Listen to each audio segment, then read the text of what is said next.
सुनहरी धूप खुले मैदान को नहलाती है, जहां मधु अपनी गायों की देखभाल करता है। ताजी घास की महक हवा में भारी है।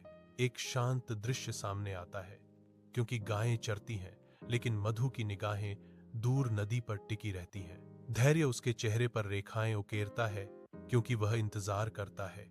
पानी के किनारे एक मौन निगरानी। नदी चमकती है, सूरज को प्रतिबिंबित करती है, जैसा कि मधु की स्थिर घड़ी में प्रत्याशा बढ़ती है। नदी की हर लहर एक वादा लगती है, क्योंकि मधु लावण्या के आने का इंतजार कर रही है। मैदान शांत है, लेकिन मधु का दिल नदी के किनारे उम्मीद और लालसा के मिश्रण से धड़कता है। लावण्या शांत नदी के किनारे पहुंचती है। धूप पानी पर चमक रही है। वह नाजुक ढंग से अपने पैर ठंडे बहते हुए नदी में डुबोती है।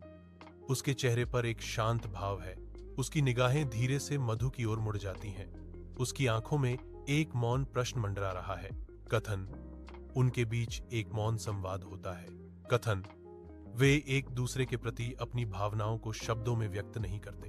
कथन। लेकिन उनकी आंखें सब कुछ कहती हैं। शांत नदी के किनारे लावण्या धीरे धीरे रोती है, क्योंकि डूबता सूरज आकाश को फीकी रोशनी और छाया के रंगों से रंग देता है। उसके कंधे शांत सिसकियों से कांपते हैं, जो उसकी अनकही भावनाओं की गहराई का एक दृश्य प्रमाण है। अगर प्यार एक पाप है, तो मैं वह पाप करूंगी। लावण्या फुसफुसाती है।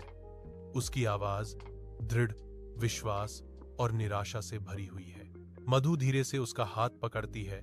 सांत्वना और अटूट समर्थन का मौन वादा। उनके आंसू मिल जाते हैं।